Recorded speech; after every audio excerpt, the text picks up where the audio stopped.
สวัสดีครับในคลิปนี้ก็พาทุกคนมาทดลองทดสอบกันนะครับผมได้ต่อวงจรขึ้นมานะครับเป็นวงจรทดสอบเจ้าตัวแผงตั้งนะครับเจ้าแผงตัวนี้นะ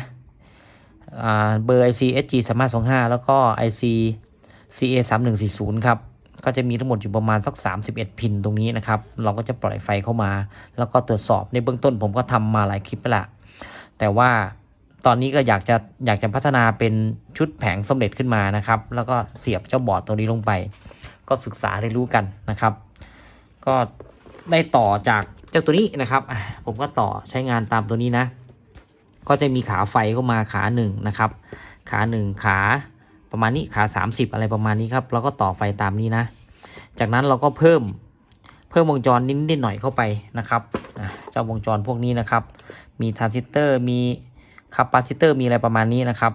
เพื่อจะตรวจสอบว่าแผงตั้งนี่ทำงานได้ไหมนะครับซึ่งเจ้าตัวแผงตั้งเนี่ยถ้าเราดูในส่วนของตัวเอกสารนะครับก็จะมีเต็มเลยนะครับตอนนี้อันนี้คือในส่วนของตัวแผงตั้งนะครับก็จะมีเบอร์ IC นะครับ CA 3140ซึ่งเขาจะรับสัญญาณเข้ามาเนี่ยก็คือขาที่6ขาที่4นะครับของแผงตั้งนะพิน4พิน6นะครับจากนั้นก็จะยิงเข้ามาที่ออฟแอมขาที่2ตัวนี้ก็มาขา2ด้วยนะครับแล้วก็วิ่งตรงมาก็ผ่านทรานซิสเตอร์ตัวนี้นะครับแล้วก็มาที่ SG 3525จากนั้นก็จะมาที่ไดร์4ตัวเล็กๆนะครับทรานซิสเตอร์นะแล้วก็ส่งสัญญาณออกไปแล้วในส่วนนี้ก็จะเป็นส่วนของชุดโปรเทคขา8นะครับแล้วก็ส่วนของ SCR นะครับถ้ามีแรงดันเกินแรงต่างนี่ผมก็จะอยากศึกษานะครับอยากศึกษาก็เลยลองต่อวงจรขึ้นมาทั้งสร้างทั้งเพิ่มเข้าไปนะครับเดี๋ยวมาลองดูกันว่าจะเป็นยังไงนะครับลองดูนะอันนี้เสียบแผงตั้งเข้าไปนะครับอาจจะยุ่งยากๆหน่อยนะครับตอนนี้ใช้ไฟ24โวลต์นะครับ24โวลต์กับ12โวลต์ป้อนเข้ามาที่แผงตั้งเราป้อนเข้ามานะครับปึ๊บเปิดเข้ามานะตอนนี้เจ้าตัว LED เล็กๆ4ตัวเนี้ยก็คือเจ้าตัวสัญญาณพัน PWM นะครับเจ้าสัญญาณพันนี้ออกมาเรียบร้อยนะครับตัวนี้เป็นไฟขา8นะครับไฟซอฟต์สตาร์ทนะประมาณ 4.8 โวลต์นะครับเราก็ลองวัดดูไฟเขาจะอยู่ที่ประมาณ 4.8 โวลต์ตรงนี้นะครับดับไปแล้วเนี่ยครับเดี๋ยวนะจะลำบากหน่อยครับเพราะว่าวัดได้ไหมเนี่ยครับประมาณ 4.7 4.8 โวลต์นะครับถ้าไฟขานี้ไม่มีเนี่ยสัญญาณพันก็จะไม่ออกนะครับก็สัญญาณพันคราวนี้สัญญาณพันก็จะออก20โวลต์ 5.5 โวลต์20โวลต์ 5.5 โวลต์โดยประมาณนี้นะครับซึ่งก็วัดด้านนี้เอานะครับต้องวัดด้านนี้นะสัญญาณพันอันนี้ออก20โวลต์นะอันนี้ก็ออก 5.5 โวลต์นะครับโดยประมาณนี้นะก็ต้องอ้างอิงจากหนังสือนะครับประมาณนี้นะสัญญาณพันออกเรียบร้อยครับคราวนี้ก็ถือว่าแผงนี้ปกติทำงานได้แต่เท่าที่ทดลองดูเนี่ยสัญญาณพันนี่ขอให้มีสัญญาณพันออกเจ้าตัว LED ตัวนี้ก็จะติดครับแต่ว่าอาจจะไม่ได้20โวลต์เพราะว่าอาจจะเป็นซีเนอร์พังหรือว่าซีเนอร์ช็อตเราก็ยังไงก็ต้องใช้มิเตอร์วัดนะครับแต่ก็จะสะดวกมากขึ้นในการตรวจสอบนะจากนั้นเนี่ยเราก็จะมาเทสวงจรก็คือในส่วนของเจ้าตัวนี้นะครับในส่วนของตัวนี้นะ SCR ถ้าเกิดมีแรงดันเกินเกิดตุ้มขึ้นมานี่จะมีแรงดันวิ่งเข้ามาครับวิ่งเข้ามาแล้วเราก็จะตกค่อมที่ซีเนอร์ไดโอด 8.2 โวลต์นะครับซึ่งตรงเนี้ยผมก็หาอยู่ว่าเขาจะตกค่อมเท่าไหร่เกิดอะไรขึ้นคราวนี้เมื่อมีแรงดันเกินเข้ามานะครับซีเนอร์ไดโอดเนี่ยก็จะส่งแรงดันส่วนที่เกินเนี่ยมาทิกนะครับเขาเรียกมาทิกนะมาทิกให้ SCR นำกระแสเมื่อ SCR นำกระแสเสร็จแล้วเนี่ยเขาก็จะดึงแรงดันไฟชุดนี้ครับชุด C ชุดเนี้ยทรานซิสเตอร์ชุดนี้ไม่ให้ทำงานครับเพราะทรานซิสเตอร์ตัวนี้ไม่ทำงานเสร็จไฟขา8ก็จะหายเพราะว่าทรานซิสเตอร์ตัวนี้เกิดทำงานครับก็จะดึงแรงดันลงไปนะครับโดยประมาณนี้นะดึงหมดเลยดึงลงไปทั้งหมดเลยทุกชุดเลยนะครับผมก็ลองเทสตรงนี้ดูนะลองเทสตรงนี้ดูด้วยการใช้ไฟ12โวลต์นะครับแล้วก็ป้อนเข้าไปที่ขา13นะครับขา11นะ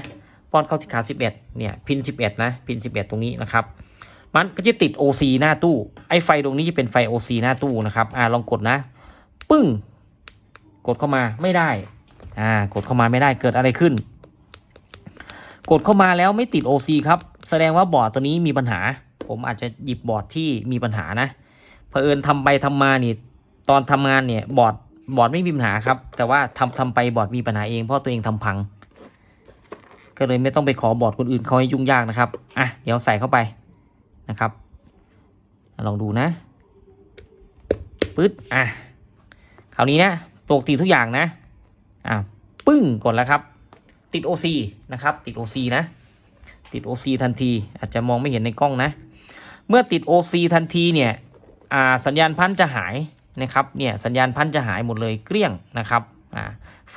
4.8 โวลต์ก็ไม่มีถูกดึงลงกราวไปนะครับเนี่ยหายเลยนะเราก็ต้องรีเซ็ต1รอบนะครับประมาณนี้นะไฟมาแล้วนะลองเช็คดูว่าบอร์ดตัวนี้ใช้งานได้ไหมเราก็ต้องมาเช็คตรงนี้นะครับต้องใช้มิเตอร์นะ20 โวลต์ 5.5 โวลต์ 5.4 5.5 อันนี้ก็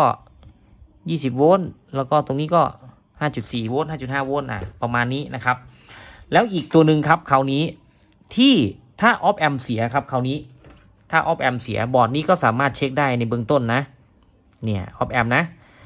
ถ้าออฟแอมเสียจะเกิดอะไรขึ้น1นะครับจะมีผลให้ขา9นี่อาจจะไม่ทำงานครับเพราะว่าไฟขา9เนี่ยจะมาจากขา16จะเป็นแรงดันเรฟเฟอเรนซ์มา5โวลต์5โวลต์เนี่ยก็จะอยู่มามากหรือน้อยเท่าไหร่เนี่ยเต็มที่คือมา5โวลต์ครับแต่จะทรานซิสเตอร์ตัวนี้ถูกดึงลงกราวเขาจะดึงไฟ5โวลต์นี้ลงไม่หมดลงอ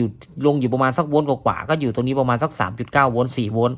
ตัวนี้จะปรับขึ้นปรับลงตลอดโวลต์แรงดันตรงนี้นะครับโดยทรานซิสเตอร์ตัวนี้จะได้รับแรงดันมาจากเจ้าตัวออฟแอมตัวนี้นะครับเพราะฉะนั้นถ้าออฟแอมตัวนี้เสียปล่อยแรงดันออกมาเสียโดยการปล่อยแรงดันออกมาเนี่ยก็จะทำให้ทรานซิสเตอร์ตัวนี้อ่อนก็คือจะดึงไฟขา9หายนะครับประมาณนี้นะเราก็จะตรวจสอบออฟแอมครับคราวนี้เราจะตรวจสอบยังไงคราวนี้ตรวจสอบยังไงผมก็จะใช้แหล่งจ่ายไฟที่เป็นไฟลบครับที่เป็นไฟลบนะอันนี้จ่ายที่ R-1 นะตั้งที่ R-1 นะครับตั้งที่ R-1 นะอันนี้เป็นการศึกษาวงจรนะครับจนได้รู้ว่ามันต้องทำอย่างนี้แหละผมจะตั้ง R-1 ไว้แล้วก็อันนี้คือกราวนะครับแล้วก็แตะเข้าไปนะครับตามวงจรที่เราเขียนเข้าไปนะที่เราต่อเข้าไปแตะเสร็จสังเกตดูนะครับไฟตรงนี้จะหายนะไฟตรงนี้จะหายนี่ก็คือว่าจะมีแรงดันส่งเข้าที่ออฟแอมครับแล้วออฟแอมก็จะทำงานเดี๋ยวอธิบายให้ฟังอีกทีนึงนะแตะดูก่อนนะแตะปั๊บนี่ครับหายนะเนี่ยไฟขา9หายครับเนี่ยหายแล้วนะสังเกตดูนะครับไฟสัญญาณพัน PWM นี่หายนะครับแต่สังเกตดูไฟ 4.8 โวลต์ขาซอฟต์สตาร์ทไม่หายนะเพราะฉะนั้นออฟแอมจะมีหลายเงื่อนไขนะครับต้องไปศึกษาอีกเงื่อนไขอีกทีนึงนะเนี่ยบอร์ดเกิดอะไรขึ้นบอร์ดเขาเกิดOC ครับในบอร์ดเนี่ยจะมี LED อยู่2 ดวง2 ดวงบางทีก็เป็นสีแดงนะครับบางคนก็ถามว่าบอร์ดนี้ทำงานอะไรเนี่ยนะครับ LED สีแดงจะติดนะเนี่ยอันนี้คือการเทสออฟแอมครับออฟแอมทำงานได้ถ้าออฟแอมทำงานไม่ได้เนี่ยก็จะไม่มีอะไรเกิดขึ้นเลยนะครับก็จะเงียบเลยประมาณนี้นะคราวนี้เราทำยังไงครับเราก็มาดูหนังสือกันนิดหน่อยนะครับหนังสือนะอันนี้ศึกษาด้วยเราก็ศึกษาเชิงลึกกันไปนะครับตรงนี้คือชุดป้อนกลับแล้วก็เป็นเมนบอร์ดอยู่ด้านนี้นะครับเขาจะวิ่งมาที่พิน6นะพิน6นะแล้วตรงนี้อยู่ในแผงตั้งส่วนนี้อยู่ในแผงตั้งนะเจ้าพิน6เนี่ยก็จะต่อเข้ามาที่ออฟแอมนะครับแต่ว่าถ้าดูจากด้านบนก็คือมีชุดป้อนกลับป้อนกลับวิ่งเข้ามาปื๊ดวิ่งเข้ามาตามนี้นะครับแล้วก็มาที่พิน6ประมาณนี้นะครับแล้วพิน6เนี่ยจะมีอะไรบ้างในพิน6ก็จะมีพวกนี้ครับจะมีพวกนี้ผ่านผ่านออฟแอมนะครับพอออฟแอมทำงานได้เขาจะส่งสัญญาณออกมาผ่านทรานซิสเตอร์ตัวนี้ตัว Q1 ตัวนี้ครับ Q1 ตัวนี้ก็จะทำหน้าที่ดึงสัญญาณนะครับดึงไฟตรงนี้ดึงลงมากลงน้อยอยู่ที่เราป้อนสัญญาณเข้ามาถ้าทำงานไม่ได้ออฟแอมก็จะสั่งให้ทรานซิสเตอร์ตัวนี้ทำงานไม่ได้ครับก็จะไม่มีอะไรเกิดขึ้นหรือตัวนี้อาจจะใช้ได้แต่ทรานซิสเตอร์ใช้ไม่ได้ครับก็เป็นไปได้เพราะฉะนั้นมันก็จะทำให้เราตรวจสอบได้ตรงประเด็นมากขึ้นนะครับเราก็จะป้อนเข้ามาที่พิน4พิน6ป้อนไฟเข้ามาครับให้ออฟแอมทำงานออฟแอมทำงานก็จะเข็นพุนอย่างที่เห็นนะครับก็จะติดดับประมาณนี้นะอันนี้ก็หมดแล้วที่จะตรวจสอบแผงตัวนี้นะครับก็จะประมาณนี้ส่วน ที่จะพัฒนาต่อก็คืออาจจะยังไม่ได้ก็คือในส่วนของทรานซิสเตอร์พวกนี้ถ้าทรานซิสเตอร์พวกนี้ช็อตสัญญาณพันธุ์ก็อาจจะออกครับแต่ว่าแรงดันที่ออกมาจะไม่ได้20โวลต์5โวลต์ประมาณนี้นะครับก็ยังไงก็จะตรวจเช็คในเบื้องต้นได้ว่าถ้าไฟ LED ตัวนี้ติดก็ถือว่า SG 3525ทำงานได้ในเบื้องต้นนะครับแล้วก็มีไฟตัวนี้ออกมาก็ถือว่า SG ทำงานได้นะครับเราก็จะเห็นตรงนี้ลองกดดูนะอันนี้คือ OC หน้าตู้นะครับปึ๊ดกดแล้วทำงานได้ปกตินะเอาแผงที่เสียบ้างผมพอดีผมมีแผงเสียแค่แผงเดียวนะครับเดี๋ยวก็จะหาอีกนะครับถ้าใครได้ดูคลิปนี้ใครมีแผงที่เสียนะครับก็บริจาคให้ผมหน่อยผมจะได้ทำแผงที่มีคุณภาพมากขึ้นนะครับรับบริจาคแผงนะโอเคตรงนี้ทำงานได้ปกตินะทุกอย่างปกตินะครับเราลองสังเกตที่ออฟแอมคราวนี้ผมจะเทสออฟแอมว่าตัวนี้ทำงานได้ไหมเทสออฟแอมนะครับเนี่ยออฟแอมที่บอร์ดเขาจะมีไฟแดงๆอยู่นะครับที่บอร์ดนะที่บอร์ดนะครับไฟแดงๆนะเนี่ยตืดๆนะครับทำงานได้นะไฟก็ดับไปแล้วตัวนี้โปรเทคทำงานได้ไหมเนี่ยโปรเทคทำงานไม่ได้ครับโปรเทคทำงานไม่ได้เกิดอะไรขึ้นตรงไหนเสียคราวนี้มาดูวงจรครับก็จะทำให้เราบีบแคบลงครับโปรเทคถ้ากดแล้ว OC ไม่ทำงาน1ครับซีเนอร์ตัวนี้เสียครับอาจจะช็อตหรืออาจจะขาด2ก็คือ SCR ตัวนี้เสียครับพอเสียเสร็จเขาไม่ดึงสัญญาณไฟครับไม่ดึงไฟลงไม่ทำให้ LED ตัวนี้ติดได้เนี่ยประมาณนี้ครับอยู่2ตัวเท่านั้นเองครับก็จะทำให้เราเจาะประเด็นได้มากขึ้นนะครับตีกรอบตัวเสียได้มากขึ้นก็ผมก็ลองทำครับคราวนี้ผมก็อยากเรียนรู้ด้วยผมก็เลยลองทำเป็นแผ่นปริ้นขึ้นมาแต่ก็ยังไม่ได้ทดลองนะว่าจะเป็นยังไงนี่ผมทำเป็นวงจรครับอันนี้คือวงจรที่ทำอยู่ตรงนี้นะครับไม่รู้ว่าจะเป็นยังไงนะประมาณนี้ก็มั่วๆไปนะครับ ลองดูนะจะได้ดีเท่าไหร่นะครับก็ยังไม่สมบูรณ์เท่าไหร่นะครับประมาณนี้ตัววงจรของเขา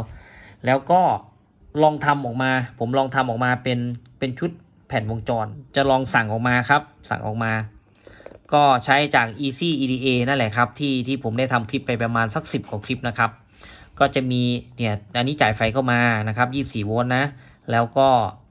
ก็มี7812อันนี้ก็จะเป็นตัวฟิลตัวหลอดไฟนะครับกันระเบิดตรงนี้ก็จะเป็นฐานนะครับฐานแบ็กอัพนะเพื่อจะมาเทสเจ้าตัวออฟแอมนะครับแล้วก็จะมีปุ่มกดเนี่ยเทสออฟแอมอันนี้เทส OC นะครับแล้วตรงนี้ก็จะเป็นจะเป็นจุดเทสพอยต์นะครับเป็นสัญญาณซอฟต์สตาร์ทอันนี้ OC อันนี้สัญญาณพัน1 2 3ประมาณนี้นะครับก็วงจรก็ไม่มีอะไรซับซ้อนอันนี้เราก็เสียบแผงตั้งเข้าไปก็คงจะทำให้เราเช็ควงจรได้ง่ายขึ้นนะครับแต่ก็ติดปัญหาอยู่บ้างนะครับเพราะว่าส่วนมากแผงตั้งถอดออกมาแล้วก็อาจจะต้องเปลี่ยนใหม่ไปเลยนะครับบางคนซื้อมาแผงตั้งก็อาจจะไม่รู้ว่าใช้ได้ไม่ได้นะครับแต่ผมเมนหลักผมยิงคือผมอยากจะศึกษาหลักการทำงานของเจ้าตัวแผงตั้งเจ้าตัววงจรนะครับก็เลยต่อวงจรนี้ขึ้นมาแต่ก็โอเคอยู่เดี๋ยวถ้าทำสำเร็จแล้วก็จะเอามาให้กับทุกคนได้พิจารณาดูอีกทีหนึ่งนะครับก็มาศึกษาเรียนรู้กันอีกนะครับสำหรับคลิปนี้ก็ต้องขอบคุณทุกท่านนะครับสวัสดีครับ